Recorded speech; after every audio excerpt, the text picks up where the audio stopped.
My story with love addiction, sex addiction. So, firstly, I'm not massively fond of the term sex addiction. I resonate a little more with maybe love compulsion, and I'll get into that a little bit later. And the truth of it is, when you see a headline, My Story with Sex Addiction, you probably more than likely want to click into it. And yeah, it's a little clickbaity, and we're all, I don't want to say fighting, but competing at some level for attention. It's in our nervous systems, it's an evolutionary product of our existence, it's a cultural construct, and there's a truth and a reality to it.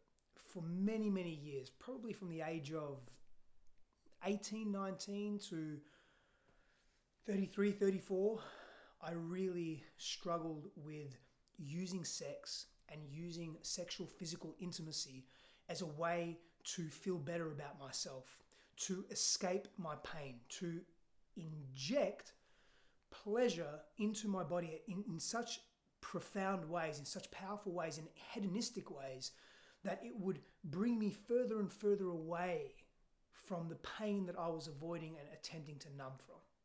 And in order to understand that, I want to be able to provide you with a very brief history of why that is so, the unraveling of that, the unpacking of that. So I grew up in a very intimidating, volatile, unsafe, uncertain environment. There was physical violence and emotional abuse in my household.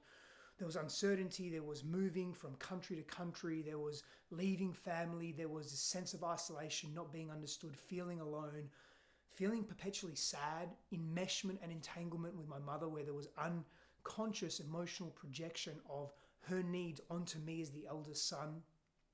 And there were just issues growing up.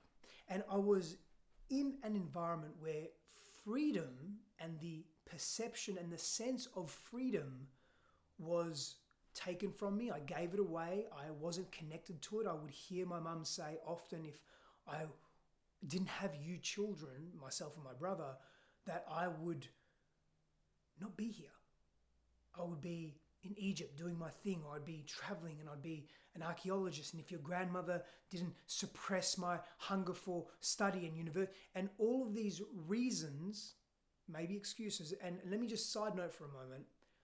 As an adult, I completely get, as an adult that has gone through passages of healing and recognition and assessment and awareness and deeper levels of compassion, reaching deeper levels of compassion, I understand where my mother came from. As a child, though, none of that made sense to me. So I grew up feeling very constricted.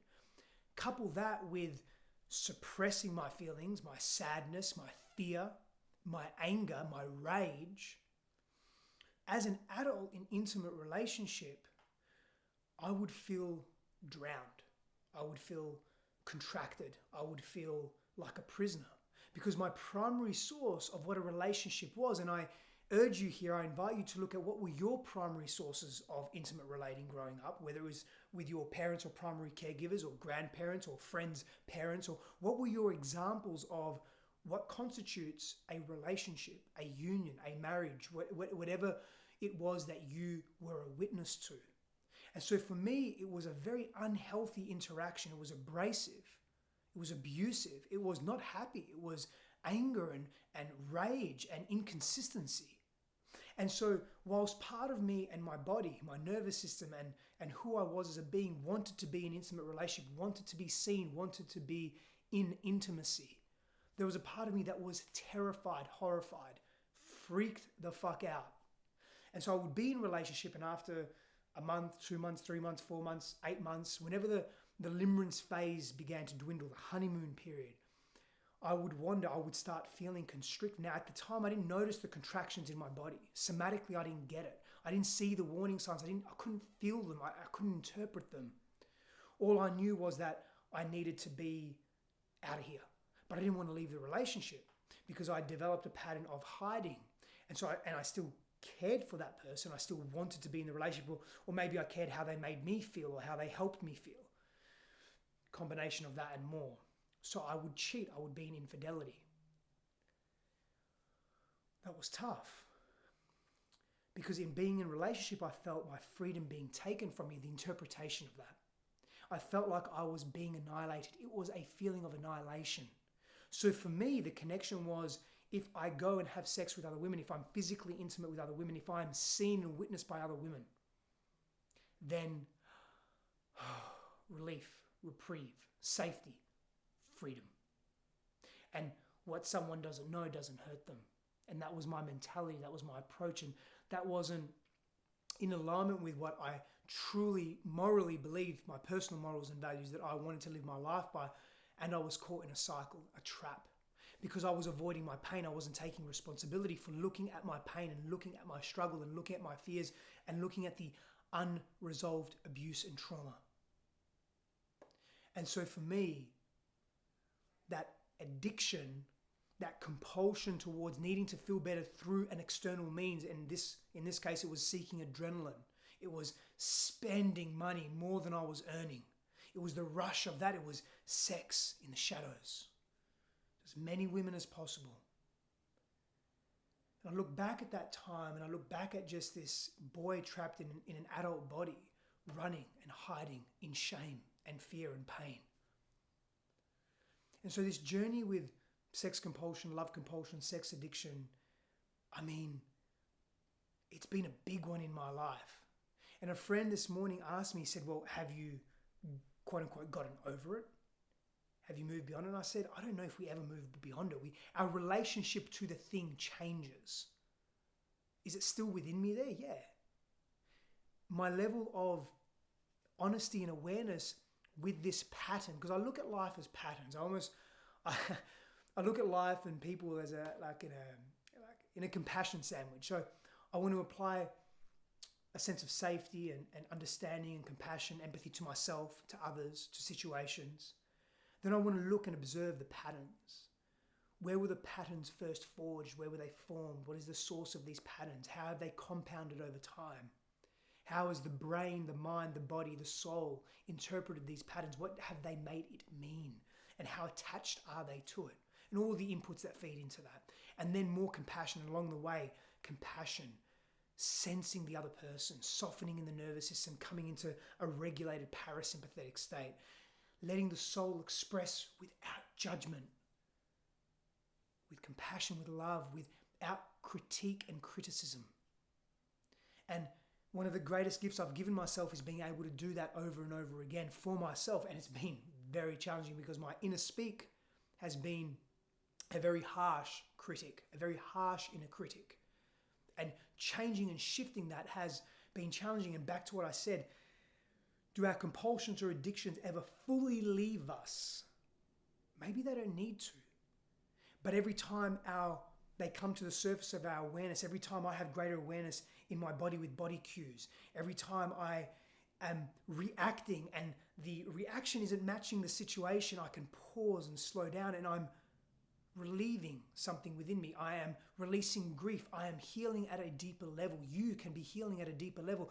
And every time we have greater awareness and the relationship shifts and oscillates to this thing that has once caused us so much pain, that's the healing. That's the continued healing.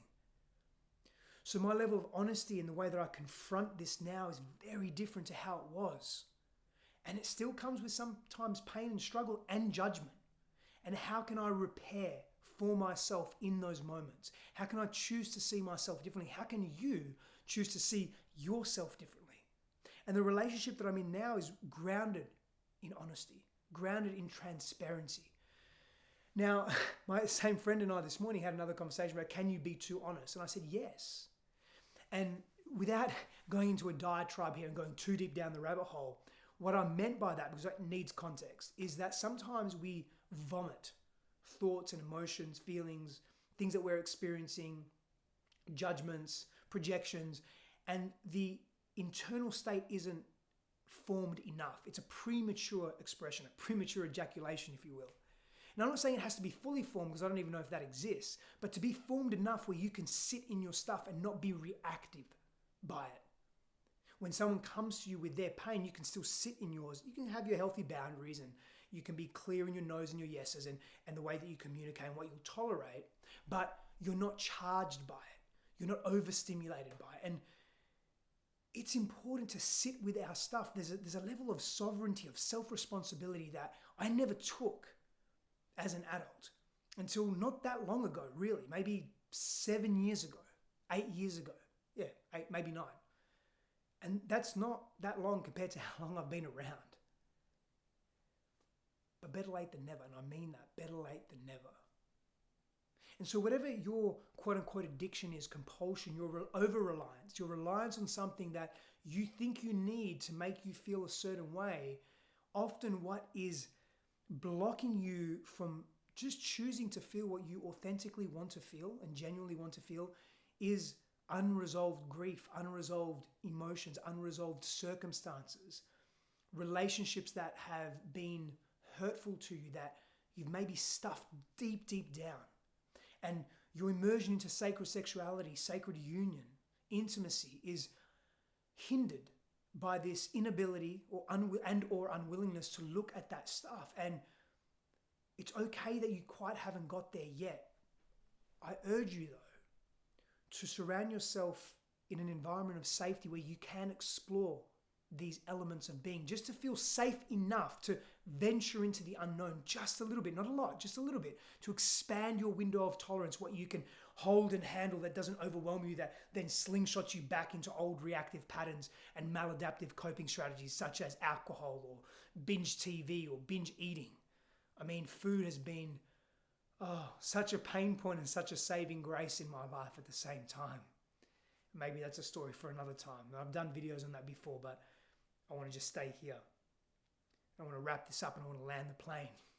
And I also want to mention that September 20th, 2022, which was actually the day my beloved and I got married, there is a beautiful book that I'm releasing on sacred union and sacred sexuality and sacred intimacy.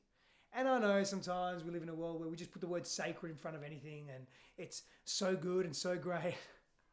To me, there's a sacredness to this book because it's an evolution of my own growth. But in this book, I really speak to the key themes that hinder us as adults in intimate relationship from experiencing the lives that we want, not just in our intimacy and sexuality, but also in our lives as a whole.